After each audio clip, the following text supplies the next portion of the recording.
Episode 100 of the Amateur Hour podcast is here. Yes, sir. And it had to be a special episode, so we are going to talk about the NBA GOAT today. Who's the GOAT? Me and Colin. We've been holding back on this topic for a while. We've had this locked and ready. We wanted to talk about this. We're going to talk about our top 5 NBA players of all time and also debate who is the GOAT. I don't think we'll have a debate for the GOAT because we are both in agreement of this player. We will get there. We'll get there. We'll just start out Should we start from 5 to 1? Yeah, I'll say my 5, and then you say your 5, and then we'll go from there. So for starters, I'm going to apologize to Shaq, who did not make my top 5, and it was very hard to omit Shaq out of my top 5, but he's my number 6. Just to shout him out, I just could not put him ahead of my number 5 pick, Wilt Chamberlain. Wilt Chamberlain is, he had a season where he averaged 50 points and 25 rebounds, which is one of the single greatest seasons ever. 50 points and 25 rebounds. Insane. Oh my goodness. But Wilt Chamberlain, 4-time MVP, 2-time NBA champion, 13-time All-Star. He's been a Finals MVP, first-team NBA 7 times, scoring champ 7 times. He was an assist champ. Even though he's a big, he led the NBA in assists. And he's nicknamed the Record Book. That's his nickname. Who? Wilt Chamberlain. The Record Book. The Record Book. Because of how many goddamn records this guy has. He averaged over 40 points twice. He averaged over 30 points. You could say over 35 points for the first 5 years of his NBA career. This guy is insane. It's crazy. His nickname bro. is also the Big Dipper, Dippy, Dip. The Load, Big Musty. This guy's insane. Played in the Bill Russell era, which really affected the amount of championships he has because the Celtics were insane in that period. But personal stats, this guy was absolutely bonkers. This should not he averaged over 45 minutes for his entire career. This guy is insane. It's insane. He averaged 54 from the field. It's ridiculous, man. Anyways, I'll move on. Number 4, Kobe Bryant. Hot Kobe take. at 4? Hot take. Oh, hot take. No. Kobe is number 4. No. Kobe is number 4 behind Kareem Abdul-Jabbar. Oh no. This was a tough one to say, but they're neck and neck for 3. But this is no. Kobe has 1 MVP. To be fair, he deserves 2. Only has 1 MVP. You think he deserves only 1 more? Or only 2? Yes. Okay. Only has 1 MVP. Should have 2. 05-06 should have won over Steve Nash, but he didn't. He has 1 MVP. He really should. Kareem has 6. They both have 2 Finals MVPs. Kareem has 1 more ring. Kareem has 6 rings compared to Kobe's 5. Kareem was a 19-time All-Star. Kobe was an 18-time All-Star. Kareem was 10-time first-team NBA. Kobe was 11-time first-team NBA. And Kobe has 9 first-team defense, where Kareem only has 5. They both have 2 scoring championships. But for me, Kareem has the 6 MVPs. And this is the longevity. This is Mr. Longevity. This is in itself.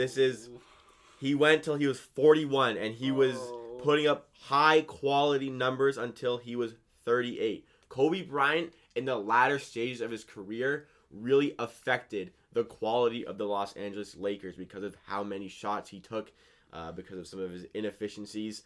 There were some problems in LA, and a lot of it was down to Kobe Bryant. This is close. On another day, you could catch me saying Kobe at 3. But my hot take is Kareem at 3. Wow. Okay. Number 2. Wow. And if you don't know me, this is a hot take as well. Because number 2 is Michael Jordan. Michael Jordan, not a lot needs to be said. but we're gonna debate a lot about this later. I'm not gonna talk about Michael Jordan right now. Number 1, I'm wearing his jersey. LeGoat. LeBron James. LeBron James. LeGoat. This is the best player in NBA. It goes like this: LeBron and Michael Jordan are on like the top tier, the ceiling of NBA talent. They are both like literally right beside each other. Yeah. Then there's a gap. I have Kareem and Kobe right beside each other. Then there's another gap. I got like Wilt, Shaq, Larry Bird, those kind of guys. Okay. But that's how I like the number 1 spot. It's like 1A and 1B. Okay. Then it's like 3A, 3B, then 4, 5. Or sorry, then it's like 5, 6, 7. That's whatever. fair. I'm gonna respect your list, even though I don't necessarily agree with it completely. My number 5, who you kicked out of year 5, Shaq. Listen, Shaq could I wish I could put Shaq in. Okay. I know. Honestly, I had Shaq and then Kareem was my last one. Wilt was my 6th. So we just kind of flip-flopped those. So, but anyways, yeah, Shaq, I think we've already kind of... I mean, you haven't talked about Shaq, but Shaq was just the most Shaq was dominant. just the most dominant one of the most dominant players. I think Shaq was the most dominant player probably ever. If you wanted to stop him, you had to foul out. Because the only way you could stop him was fouling really him. Nothing you can do. The only thing that ailed him in his career was his free throw shooting. If this guy had 80% free throws, he'd be averaging 35, 36 points a game. Yeah. Honestly. Over his career, he was better from the field than he was from the line. Yeah. Which is absolutely fucking absurd. And he took almost 10 free throws a game throughout his entire career. If he even just shoot your free throws a little bit better, man. He gets to 30, and he was a 2-time points. Scoring champ even with that. Anyways, continue. Yeah. Shaq, I think that's pretty self-explanatory. My number 4, who you did not mention at all, Magic Johnson. Magic's in the top 10. Magic Johnson. What I'm about to learn is that you do not have Kareem in your top 5. I don't. Wow. I don't have Kareem in my top 5. Wow. Okay. I do not have Kareem in my top 5. We'll talk after. I know you're gonna pull out some statistical bullshit out of your ass. What do you mean bullshit? The stats are there for a reason. This is what they put up. Anyways, finish. Number 3, Black Mamba. Kobe Bryant's my number 3. For me, I think my gap between Kobe and the top 2 is not as far as you made it seem. I think Kobe is pretty close to that top echelon of LeBron and MJ. I think he's so close, but yeah. Kobe's my number 3. I've heard many people put up debates for Kobe being the best player of all time. I really don't want to hear that. I think that argument angers me. I've met people that try to tell me Kobe's the best player, and I'm like, that really angers me. But then it's I don't want to start shitting on Kobe. It's hard to talk down on Kobe.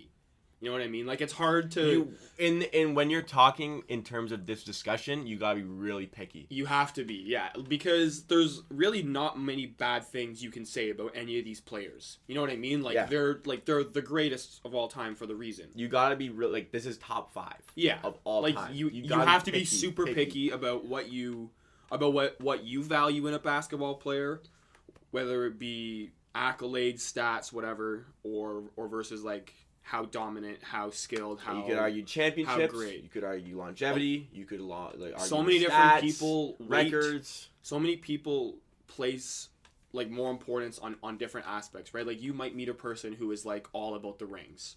He's all about the rings. And it's going to go Jordan, Kareem, Bill Russell, right? Yes. You also meet people who are stat freaks who just pull out stats, but you also meet people who are eye tests. And I think if you combine a mixture of all 3 of those, then you can have... Which we're gonna do. We do. Yeah.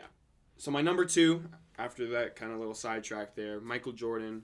I agree with Jacob. It is LeGoat. We've had this discussion before. We both agree that LeBron is just you've never seen anything like it. Yes, Michael Jordan's Michael Jordan. I understand that, but LeBron just the sheer dominance and just pretty much taking teams and this guy runs like, the NBA. He literally, quite literally runs the NBA. Le GM. Le GM. Le commissioner. Le owner. Okay. So yeah, my number one is LeBron. I really want to talk about Kareem because I put him at number 3. I also want to talk about Kareem because you omitted him from your list entirely. Okay, here's why. This guy has the most points in NBA history. Let me say my point first. Okay. Let me go first because I had him in my top 3. Okay. I have him top 3. Most points in NBA history. Career 56% from the field. 6-time NBA champion. 4-time block champion. What did I say? Did I say 6-time MVP? Did I say that yet? 6-time MVP. Yes, you did. 2-time final MVP. Like insane stats. Like, and I'm being like, I have to be picky here. Kobe was really faded out in his career to the point where it was kind of problematic to the Lakers. Like, you can't tell me that in the latter stage of Kobe's career, like the last few years, like the inefficiency issues, kind of the ball hogging issues were definitely it was definitely a problem. And I put a lot of my top tier debates in any sport, in any topic, whether it be music, whether it be sports. One of the big things about it is longevity. And for Kareem, he is the face of it almost. LeBron is now the face of it. But for so long, it was Kareem. And Kareem, even in the latter stages of his career, was still kicking it, winning NBA championships. The Lakers won it in 87 and in 88. Kareem was on the team for both those where he played his last season. He didn't win in his last season, but he won in the 2 before his last season. That's where I see Kareem. And also, not to mention, the skyhook is literally unguardable. You knew he was going to do it every time. Like, you knew it was coming. You saw it. He could have sent you, in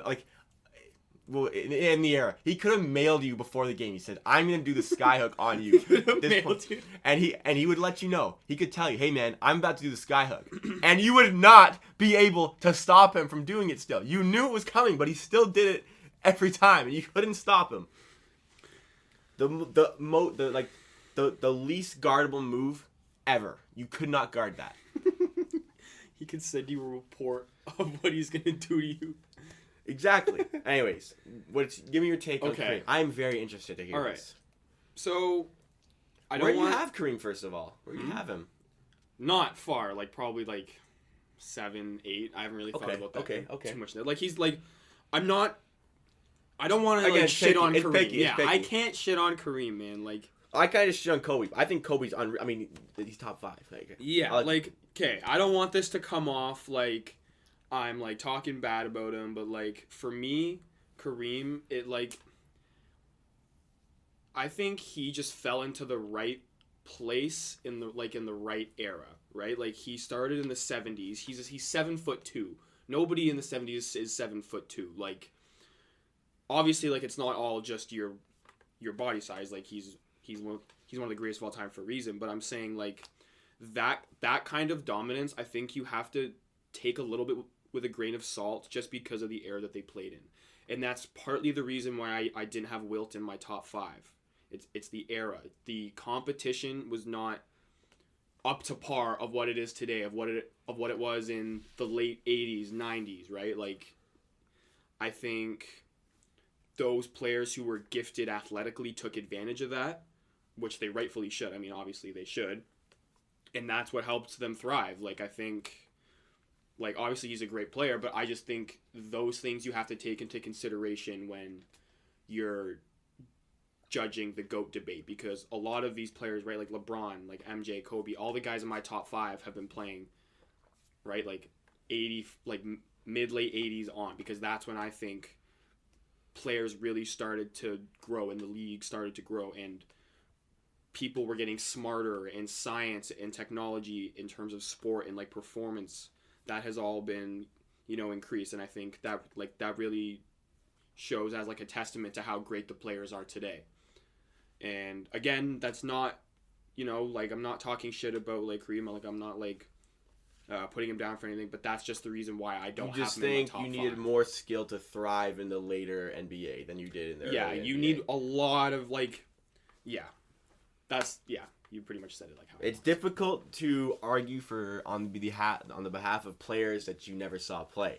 Because, it is, right? Like I've never watched. Because when Kareem retired, it would be 10 more years before we were born.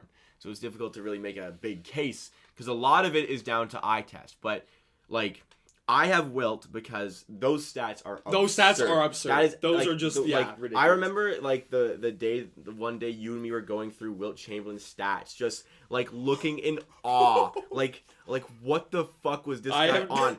50.4 points and 25.7 rebounds. This guy averaged. His career average was 23 rebounds. His career average. And he played... How many? He played 13 seasons. He averaged more rebounds per game than many players average points per game. Excuse me. He had 14 seasons. 13 All-Stars and 14 seasons. And he averaged 23 rebounds and 30 points. And in the 60s and, you know, early 70s, they didn't track like blocks or steals. Like that's like that. I'm sure he averaged like 6 blocks a game, probably like 7 blocks a game. Just he was that big. But anyways, so you understand where I'm coming from on terms of the Kareem thing. Yeah, I can see the case. Like your Magic Johnson one. I'll touch on that in a sec, but I can see the case for sure. Yeah. Like for Kobe, I think it might be down to I got into basketball near the end of Kobe's career, so we saw the tail end of Kobe. We saw the fade out, and it was a pretty like. It wasn't incredible to watch. Like it was still exciting. Like there was there were moments that like you could definitely see like, hey, he's definitely showing me that he was this just insane dude. Like you could see that from him like in his later stages. Yeah. Like you really have to watch highlights and watch film. Yeah, but my problem, I guess, is that Kobe was like always on a gross team that won the NBA championship. Like this, this is super picky. I know, yeah, it is. But this guy was on one of the all-time greatest. You teams. can make those arguments for Jordan. No, obviously, LeBron, right? Like, yeah. It's me being picky. It's tough for me to put Kobe at 4, but I thought about it, and I really do think Kareem as the. And a lot of people argue that the fact that his first 3, Shaq was the better player. That's what I mean. Shaq. What my argument towards Michael Jordan, LeBron versus Kobe is that there will never be a time where LeBron and Jordan were not the best players on their team. They were always. Every time they step on the court, they instantly become the best player. They are the best player. It does not matter if they're hopping on one foot. They are still the best player. Jordan every single time was the best player. LeBron every single time was the best player on the court. And you could not always say that about Kobe. And he had streaks. Like, yes, he had streaks where he put up 50, right? 50, 60, 50, 40. But he also had streaks where he would go, like, 2 for 19, like 7 points, right? Like, you just be like, what? Like, this is the same guy? And you don't see that. Like, obviously, players have bad games and whatnot. But you don't see that. Like, you very rarely see that from, like, a LeBron or a Jordan. I will now, I'm going to address the Magic pick, because I don't think it's a bad pick. Magic's my top 10 for sure. But skill-wise, I can agree with Magic. I just don't really, an assist machine. I don't really see, no, I can't really say that. The stats just aren't as, insane as other guys. His assist stats are. 5-time NBA champ? Yeah, okay. In the Jordan era too. It's so close. I know, this is the early Jordan era. Though. He played in the early Jordan era. Yeah, he did. But still, I think Jordan in his early age was still pretty dominant, probably more dominant than Magic was.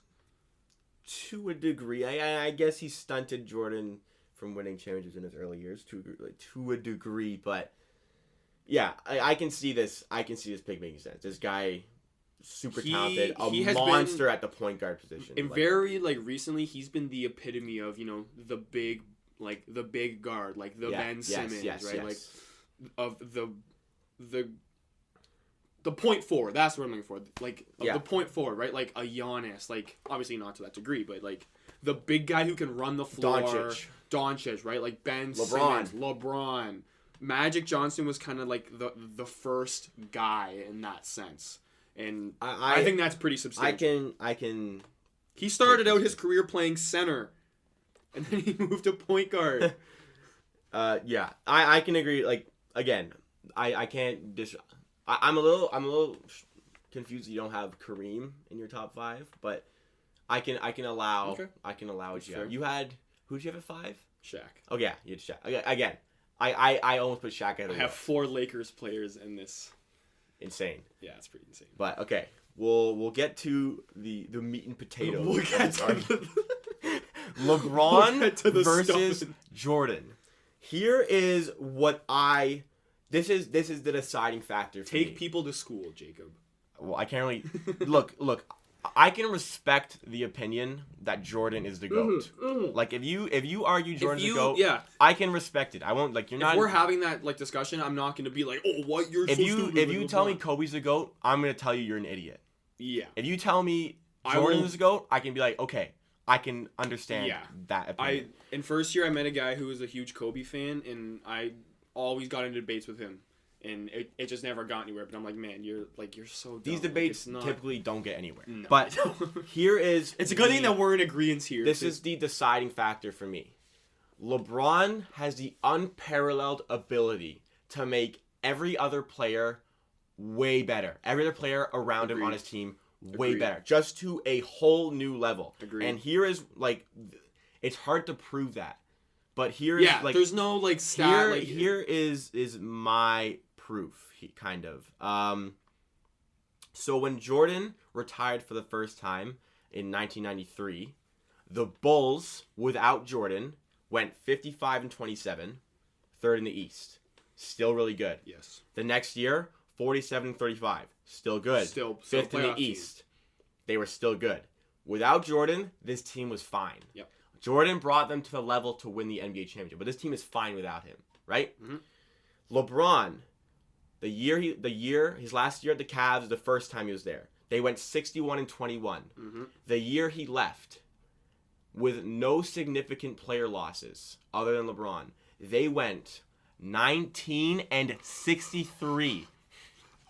They went from 61 wins, top of the East, to 19 wins, bottom of the East. They pretty much in 1 year without LeBron. In 1 year without LeBron. Yeah. The Miami Heat, before LeBron showed up, they went 47-35. LeBron came, they went 58-24. So there's a bit of a difference. Obviously, Chris Bosh as well went. So not a great stat, but the Cavs one, that is significant. That is very significant. Yeah. And what also is significant, LeBron's last year with the Heat, they went 58-24 again. He left, and they went 37-45 without him. Not a playoff team. Not a playoff team. Without losing significant players other than LeBron James. Went back to Cleveland. The Cavs, who went 33-49 without LeBron, all of a sudden were 53-29 when LeBron came back. And again, when LeBron left the Cavs, they were 50-32 with him. Got to the final, they lost. They were the 4th seed. He left, they went 19-63 again. This team sucks. This team, but LeBron made them really good, incredibly good. And in the 09-10 season, he ran into the Celtics' big three with that dumpster fire team he played with. Yeah. That went 19-63 without him. Yeah. That team, I swear, you can look at the rosters both years. Every key player is there other than LeBron, and they only won 19 games. They ran to the big three, the Celtics. They didn't get anywhere in 09-10. But, he just makes them so much better. You could even look at the Lakers. They were 35-47 before he showed up. He showed up, and until he got injured, they were right around the top of the West. Yeah. It's just incredible how good he makes a team. The argument, you could argue that Jordan, when he retired the second time, the 1998 and 99 Bulls were awful. They were bottom of the East. The 98-99? That was the year after Jordan left. Yeah. But they also lost Pippen, Rodman, Steve Kerr, just among some names. Yeah. Like, they lost players. They lost like, the team, yeah. I'm just throwing in Steve Kerr, but, like, they lost Pippen and Rodman. That's why they sucked. That's large, yeah. Right? So, LeBron is just unparalleled in the ability to make everybody else better. All those points you're making, I completely agree with. Like, this is one topic that me and Jacob pretty much agree on pretty parallelly. Like, we're pretty consistent with what we say about LeBron. Like, for me, LeBron is just like the Iron Man, like the pinnacle of just longevity and just greatness and just pure dominance. Like, LeBron has like terrorized the Raptors for like 6 years in a row, man. Like, no, sorry, 5 years in a row he terrorized us, man. Like, LeBronto. It was LeBronto. Getting swept back-to-back years by LeBron sucked, but that just like it broke my heart. But I knew I was just watching greatness happen, and there's nothing you can do. Like, no matter what you do, like if you run into LeBron, it's over with. Like, the fact that he made 8 straight finals is ridiculous. That is absolutely ridiculous. I don't even care that he didn't win all of them. The fact that he just dragged. No, they're like dragged. Okay. Matthew Dellavedova, Jeff Green, Richard Jefferson. He dragged those guys to the finals. Like, it is absolutely insane. Even in the series that he's lost. Like, the series against the Warriors. The first one. The first one, when Iguodala won the MVP, LeBron was by far the best player on the court. I will take this to my grave. LeBron James should have been Finals MVP that season. I don't care. They lost. I do not care that they lost. In 2014, 2015, LeBron was by far. He was like close to averaging a triple-double in the finals. He was by far the best player on. I know, like, you got to win to get it, but he was so much better than everybody else. But his team was just so much shittier than the Warriors were. Yes, like this is what I'm saying. Like, he just that they didn't have Kyrie Irving or Kevin Love for that series. Like, just how on earth are you competing with the Warriors with Dellavedova running point guard? He beat arguably the greatest team of all time. He beat them. He beat the single best regular season that team. Warriors team, on paper, is the greatest team of all time, and he came back from 3-1 down and beat them in 7 games. That's the discussion. I'm currently That's looking. the discussion. Like, don't tell me about all the times he's lost. He's made it there. That's what counts. He brings everybody together. He makes his teammates better. Regardless of who you put around him, you know LeBron is going to take you to the finals. I want to bring up LeBron's first NBA final, which was in 2007 when he got swept by the San Antonio Spurs. It was 2007. This was a pretty young LeBron against the insane San Antonio Spurs. But this is the LeBron who got to the final with... LeBron started with Drew Gooden, Daniel Gibson, Zydrunas Ilgauskas, Alexander Pavlovich. I know Ilgauskas, but that's about that team, with Varejao also on that team. Yep, on the bench. Was an NBA finalist. They won the East. They won the Eastern Conference that year. And that was LeBron's second season. Was it? Oh, no. Second playoff season. Second time he was in the playoffs. That was his 4th full season in the NBA. Yeah. His second time in the playoffs. Do I need to say those names again? Drew Gooden, Daniel Gibson, Zydrunas Ilgauskas, Alexander Pavlovich. That is a NBA Finals starting 5. Yeah. LeBron is... They had no right to be in the NBA Finals, man. It's absolutely insane. Like, you just watch this guy, and he's just a walking freight train. He's just more athletic than you. He's quicker than you. He's bigger than you. He can jump higher than you. He's stronger than you. That's it. Like, I want to address the Well, because okay, we have to present the Jordan points because there's nobody here to argue. Jordan. Yeah, we can't just. So okay, fair. In the argument, a lot of people for Jordan the 6 for 6 argument. A lot of people would argue 6 for 6 the finals. A lot of people would argue defensive teams for Jordan as well. That there is a definite case. There is a case for that. Teams. Yes, there is a definite case for defensive. But that teams. isn't to say that LeBron isn't a good defender. No. Just because you don't make a defensive team doesn't mean you're not a good defender.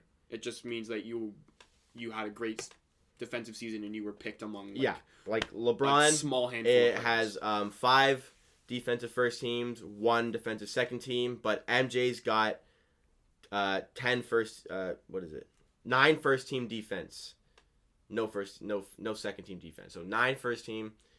LeBron has 5 and 1 second team. So that is a legitimate argument, but that's just one variable. Yeah, that is true. The 6 for 6 debate, again, I get he took down some giants like the Utah Jazz, but like LeBron's teams did not have the right to be that deep in the playoffs. No, yeah, and like again, LeBron haters will bring up like the Dallas series, and they'll bring up the Spurs, but like, man, you can't really make a case for the Spurs because the Spurs are one of the all-time dynasties along with the Bulls, right? Like Greg Popovich. I mean, we can't say enough about Greg Popovich, but like that's a championship team, right? And Kawhi Leonard, obviously we know what he's about, stopping LeBron's three-peat in Miami. But like for me, I'm just gonna say it again, like the longevity and bringing every single team that you've been on for 8 years straight to the finals is just ridiculous to me. Like you can't. That to me shows how great of an athlete and how dominant you are in your sport over everything. Yeah. The ring debate, like that's a tough debate, but for me, LeBron's teams did not deserve to be in the finals. Like half the times he was there, like especially the 2007 series, but in those 8 that he did make it, like the 8 in a row, the Miami he like went up against the Warriors 4 times. Yeah, 1 and 3 against the Warriors. With the Heat, like no excuse. There's no excuse for the Dallas series. The Dallas series, they all just kind of laid an egg. Yeah, that like there's really no excuse. But LeBron, I mean, both guys brought everything in the playoffs. Like these guys elevated their game for playoffs for clutch times.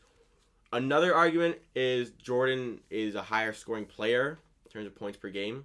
What I firmly believe, if LeBron wanted to average 30 plus a season, he would do it. He would. Because he shoots 3 less shots per game over his career, more than 3 less shots per game than Michael Jordan.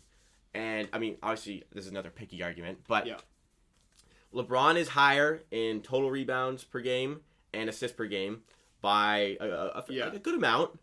Like a good amount. Another argument you can make for LeBron is that LeBron's going to end his career as being the only player in NBA history to be in the top 10 of points, rebounds, assists, steals, blocks, all that stuff. That's what I mean. He's going to be the only player ever. The only ever. He's concerned with making his whole team better, which is why he shoots the ball less than Michael Jordan did. And that's where I go with the points argument. Another thing you can say about LeBron, we were talking about this earlier today. Fastest player to reach 1, 2, 3, 4, all the way up to 33,000 points. Yes, so he was the youngest, aka fastest player to reach every single milestone from 1 to 33. From 1,000 to 33,000. Every single 1,000 milestone. Every single 1,000. Shut up. He was the youngest player to do so. That's incredible. Let me ask you this. LeBron is about 5,000 back of Kareem Abdul-Jabbar for the highest scoring player in NBA history. Do you think LeBron can keep up with that? Bearing in mind that averaging 27 points per game, playing 82 games, is over 2,000 points a season. I'll answer first. What do you think? Because I thought about this earlier today. I think he can. Yes. I think he can too. I think that he can. He's being himself this year. Yeah. I like that he's kind of going point LeBron now. Yeah, but he's still putting up his points, right? He's still getting his buckets. He's still getting his buckets. He's averaging 26 points per game right now. 11 assists. So he's going Very to high. he's going to get closer this year. He's going to put up like another 2,000 next year, and I think he can go one more maybe at LeBron level. But even if he doesn't, I can see him playing another 4 seasons. I can see it. And, even if he decreases his points, he can still catch Kareem. Like this guy can be the highest scoring player in NBA history. Yeah. For me, LeBron will always be the GOAT. I decided LeBron was the GOAT of all time after he beat the Warriors team. That was for me. That didn't do it for me. You know what did it for me? What? When I watched the number 4 seed Cleveland Cavaliers sweep the Toronto Raptors. That just broke my heart, man. The 1 seed Toronto Raptors got swept by the Cleveland Cavaliers. And watching that series, I was like this is the GOAT. Like, this team should not be winning this series. This team is not that good. Like, insane. No. Like, I remember that last year that LeBron was with Cleveland and we matched up with them, even though we got swept the year before. I was feeling confident. Yeah. I was feeling confident. Probably wasn't a good idea. LeBron just broke. Yeah. He broke. I mean, I get the Raptors didn't play well that series, and still. you could just JV had a really bad series, but DeRozan DeRozan assed it up as usual, but that was it for me. Another argument I have for LeBron, Jordan was Jordan. I mean, at Jordan level for 10 years. LeBron has been at LeBron level for 16. 16 years 16 of LeBron. Years of LeBron. Since his second year in the league, he has been LeBron. And he is being LeBron again this year. He will do it again next year and probably the year after. I want to make this argument about LeBron should have more than 4 MVPs. Yes. But I've talked to you about this before. The same argument kind of goes for Jordan. It does. But I think this argument does go towards Jordan, and I'm going to kind of make this point for both LeBron and Jordan that they should have multiple MVPs. If you are, we're talking up LeBron as, he's our GOAT. If you are the best player in the world for 16 years in a row, how come you're not the most valuable player? You, even on the seasons that, you don't, maybe you regress a little bit in stats or whatever, everybody knows, even if you're not in the MVP race, everyone knows LeBron's the MVP. It's not even a discussion. Everyone knows that he's the best, most valuable player in the entire world. And it's really a shame to see that they're not getting the recognition that they deserve because they want to, change up the award and, we want to give other players a fair chance. That's what I mean. LeBron should be in the final 3 for MVP every single fucking year. Same with Jordan. Every single year. With Jordan. And same with Jordan. But I'm saying right now with LeBron, you're seeing Harden and Giannis. But for LeBron he's been that MVP level for longer than Jordan was. Yes, he has. And again, longevity, meaning dominance, goes to show how athletic and how great of a... One of the most dominant athletes of all time. Yeah. One of the most dominant basketball players of all time. I'm going to spin this MVP to another argument on my Kobe take. Kobe Bryant won 1 MVP, and he is regarded as the player of the 2000s. Yeah. But only 1 time was he recognized as the best player in the NBA. There's my point. Yeah. Only and one again, time. you could argue that for Kobe as well. And we said he should have won when Steve Nash won. But I only give him that. Okay, let's say he had 2. Only 2 for a guy who was considered to be the player.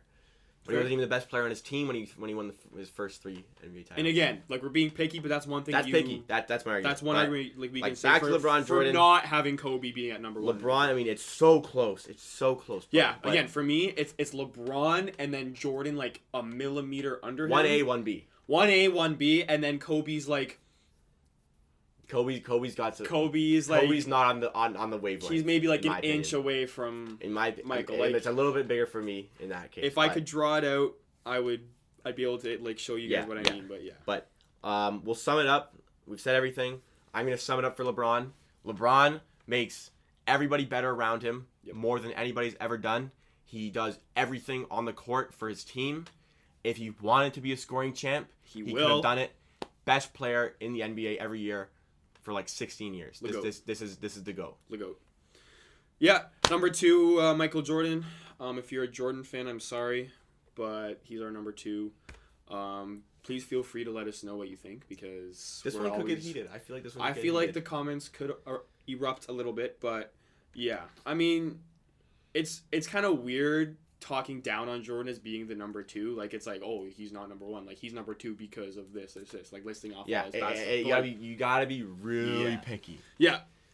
So But Jordan for us, not as long, not as much longevity as LeBron, not as much complete dominance as LeBron. LeBron makes his teammates better than Jordan did, as we said. Your point of the records when they leave, right? Like when LeBron leaves, the Cavs just like something happens, disintegrate. And they just shrivel up into a ball, and yeah. Anyways, but we'll leave it at that. That wraps it up. I think we've exhausted every point. Both of us agree that Kobe's at 3. No. Oh, yeah, you. I said Kobe at 4. All right, just run it down again. Wilt, Kobe, Kareem, Jordan, LeBron. All right, Shaq, Magic Johnson, Kobe, MJ, LeGoat.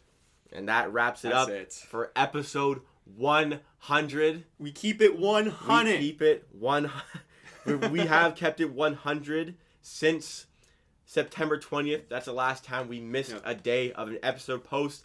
Since then, we've had an astonishing, I think, 77 straight episodes without missing a day. So, not 77 straight days, but 77 episodes. So, since episode 23. And if you're still with us, thank you for sticking with us throughout this journey. I really doubt there's many people listening right now. But if you're Mom! I know you're listening. But if you're on YouTube, subscribe. If you're on Spotify, follow. Share us with your friends. Follow on Instagram and Twitter at AmateurPDC. There's some big movements coming in the future for the Amateur Hour podcast, by the way. I'm not going to disclose anything, but the big interview came out yesterday. That got pretty popular, and there's some big things coming in the future. But thank you for listening. If you're a fan of the show, thank you for being a fan of the show. It's your first time.